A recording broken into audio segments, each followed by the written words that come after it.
All right, today we're going to talk about learning to write scripts. And that is obviously going to be one of the most important things that I teach because it's something that when we do the news, it's something we do every day. So I like this quote. It's none of their business that you have to learn to write. Let them think you were born that way. Writing is a skill that, like all skills, takes refinement. So we're going to talk about that, at least start that today. We're not going to worry about the vocabulary right now. Move that to next week.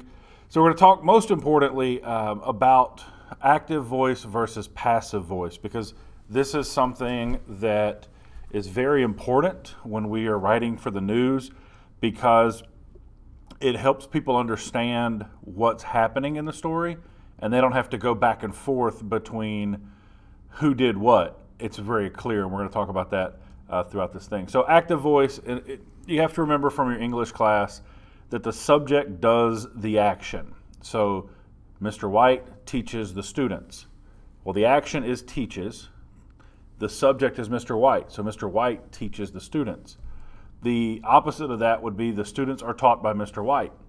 The action is still taught, which is the past tense of teaching, or the, whatever. I don't know how to describe that one, but it is the version of teaching. Well, the subject of the sentence is the students. So obviously the students aren't doing the teaching. So that is passive. So the subject does the action is what we're looking for. So here, the dog was hit by the car. Is that active or passive?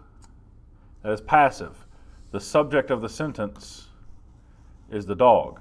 The hitting was done by the car. Julie answered the question. The subject is Julie. The action is answered. So that would be active by definition. The fire was extinguished. That's passive. Fires can't be active things, though they are the subject. The beaker was filled with solution. Again, it's passive. The beaker can't be active. She slammed on the brakes as the car sped downhill. That would be active. She is the subject. Slammed is the action.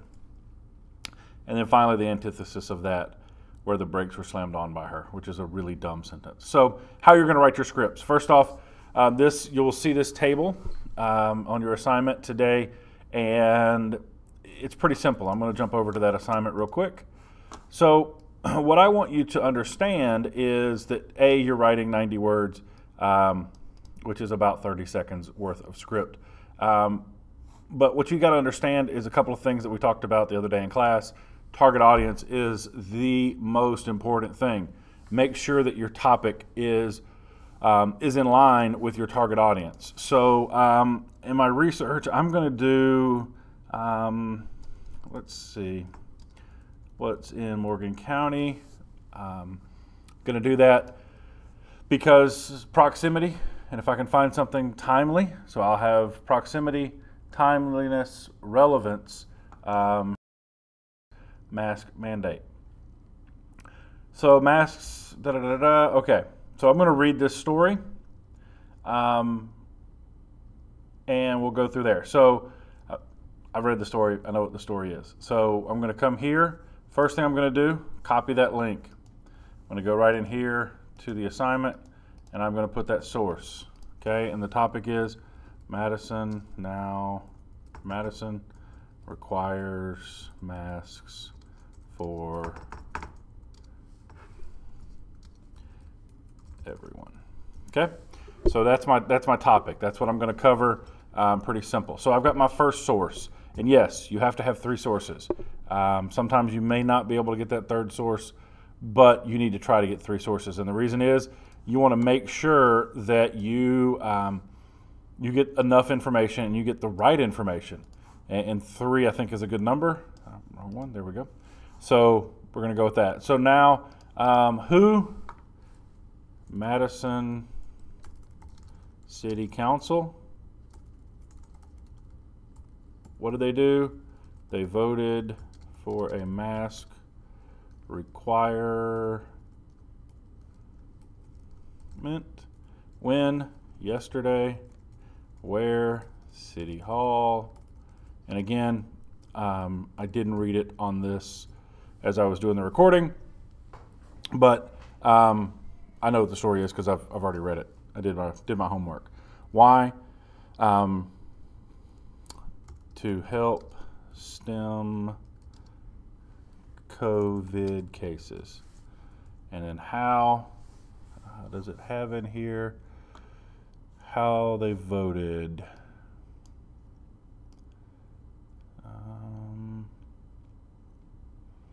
It doesn't. So we're going to say city council vote.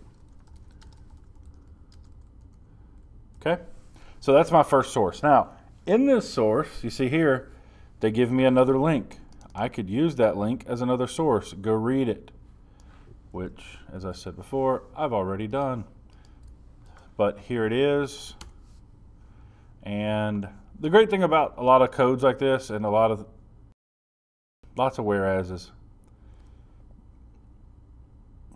Okay. So now here's where the meat is. Once you get past all the whereases, you should read the whereases so you know the backstory. But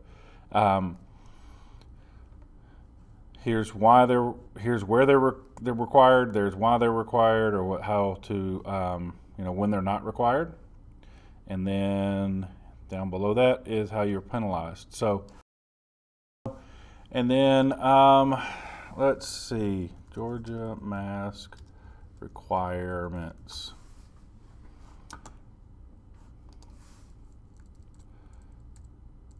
Okay, so now we could give some backstory here with this. I don't know if you know the whole story, but the Governor Kemp was suing cities who had mask requirements, but he repealed that the other day. So now I have my who, what, when, where, why, and how. Okay, I have 3 sources. I have read them all. I know I didn't read them on this recording. Didn't figure you wanted me to waste your time with that, but I have read them all, and now I'm going to write my script.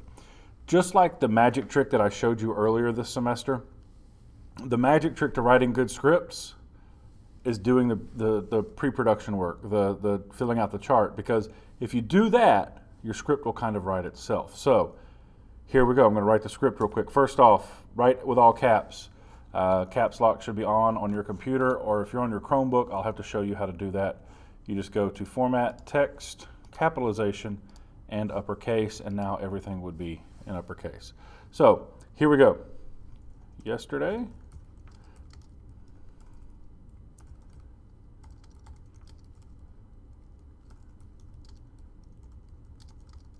the Madison City Council require masks inside all buildings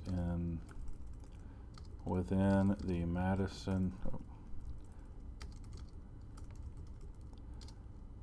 city limits. This requirement comes after Governor Kemp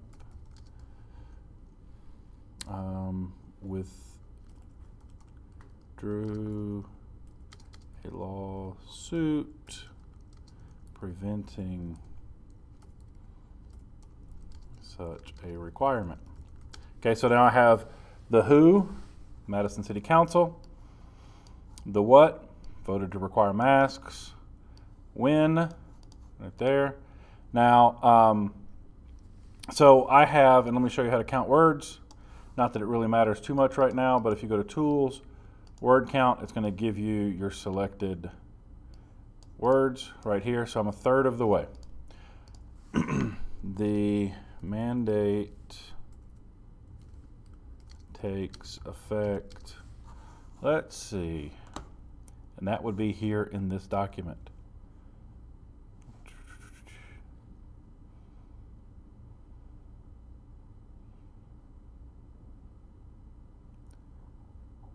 Let's see.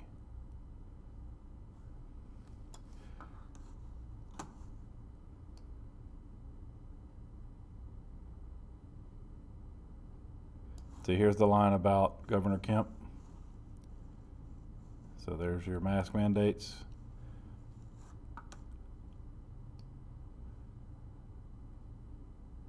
And I'm looking for a date. So what I'm going to do, and this is just a little trick, if you hit Command F on a Mac or Control F on a PC, you should be able to find. All right, so let's do this. August. And it's not finding anything. Is it because I have caps on? Okay, so, but yeah, you should be able to find things that way. So, beginning, I need to find this. Lots of whereases. All right. And what stinks is you probably have already seen it, but because I'm looking for it, yeah, I can't find it. Let's see.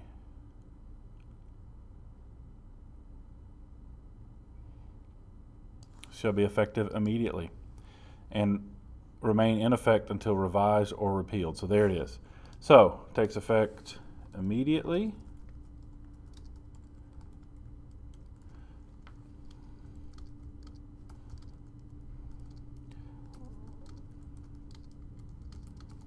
Until the council